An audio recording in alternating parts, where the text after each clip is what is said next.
தொகுதி மறுவரையறை என எதிர்க்கட்சிகள் கற்பனையாக கூறும் குற்றச்சாட்டு குறித்து எப்படி விவாதிக்க முடியும் என பாஜக எம்எல்ஏ வானதி சீனிவாசன் கேள்வி எழுப்பியுள்ளார். சட்டமன்ற வளாகத்தில் பேட்டியளித்த போது அவர் இதனை தெரிவித்தார். அமலாக்கத்துறையினுடைய 1000 கோடி ரூபாய் ஊழல் அறிக்கை வந்ததற்கு பின்பாக இது குறித்து விவாதிக்க வேண்டும் என கவன ஈர்ப்பு தீர்மானத்தை நானும் சட்டப்பேரவையில் கொடுத்திருக்கேன். இதுவரைக்கும் அந்த விவாதம் எடுத்துக் கொள்ளப்படல. ஆனால் தொகுதி மறுவரையறை என்பது தெளிவாக மத்திய உள்துறை அமைச்சர் கூறியிருந்தார். அந்த மாதிரி எந்த ஒரு திட்டங்களையும் அரசு முன்வைக்கவில்லை.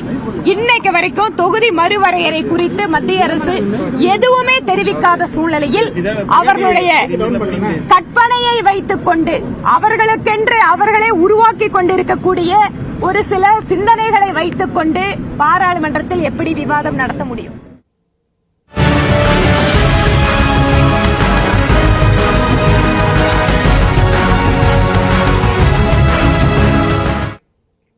சுனிதா வில்லியம்ஸ் உள்ளிட்ட 4 விண்வெளி வீரர்களை பூமிக்கு அழைத்து வரும் பயணத்திட்டத்தின் முதற்கட்டமாக சர்வதேச விண்வெளி மையத்தில் இருந்து டிராகன் விண்கலம் வெற்றிகரமாக பிரிந்தது.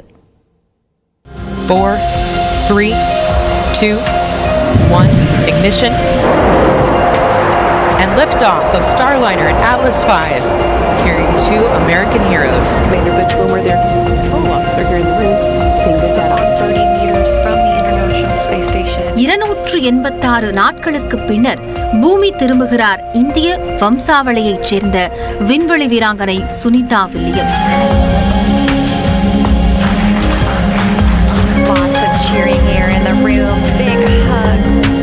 8 நாட்கள் ஆய்விற்கு சர்வதேச விண்வெளி மையத்திற்கு சென்ற சுனிதா வில்லியம்ஸ் தொழில்நுட்ப கோளாறு காரணமாக அங்கேயே தொடர்ந்து தங்க வேண்டிய நிலை ஏற்பட்டது.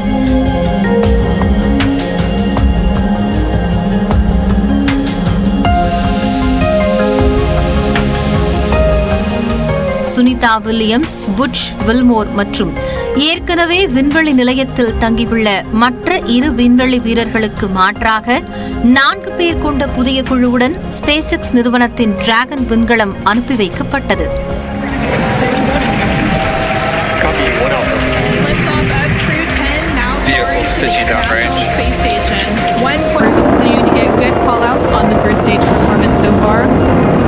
இந்த விண்கலம் நேற்று முன்தினம் சர்வதேச விண்வெளி நிலையத்தை சென்றடைந்தது.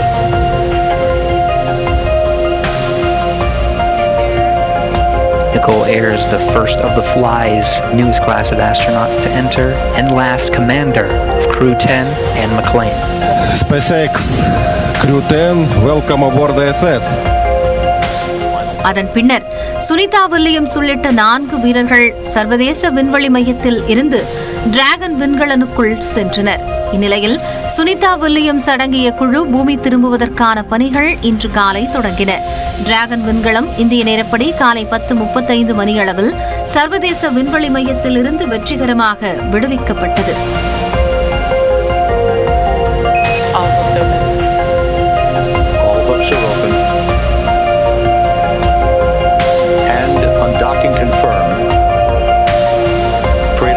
இந்திய நேரப்படி நாளை அதிகாலை 2:41 மணிக்கு சுனிதா உள்ளிட்ட 4 சுமந்து கொண்டு ஸ்பேஸ் எக்ஸ் டிராகன் கேப்சியூல் பூமியின் வளிமண்டலத்திற்குள் அதிவேகமாக நுழையும்.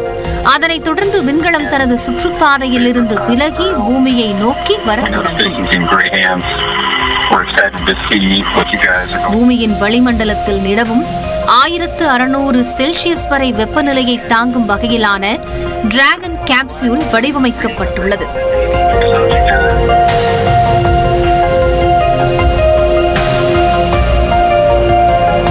கேப்சியூலில் உள்ள சுனிதா உள்ளிட்ட 4 பேரும் வெப்ப கவசத்தால் பாதுகாக்கப்பட்டுள்ளனர். பூமியின் வளிமண்டலத்திற்குள் டிராகன் கேப்சியூல் நுழைந்ததும் 4 பேரும் புவியீர்ப்பு விசையை உணர்வார்கள். இந்த புவியீர்ப்பு விசையானது பூமியில் இருப்பதை விட 4 மடங்கு அதிகமாக இருக்கும். இறுதியாக 4 மிகப்பெரிய பாராசூட்டுகள் பெரும் அதிர்வுடன் திறக்கும். இதனைத் தொடர்ந்து கேப்சியூலின் வேகம் குறைந்து நாளை அதிகாலை 3:27 மணியளவில் புளோரிடா கடல் பகுதியில் தரையிறங்கும். விண்வெளி வீரர்கள் 4 பூமியை அடைய 17 மணி நேரங்கள் பிடிக்கும்.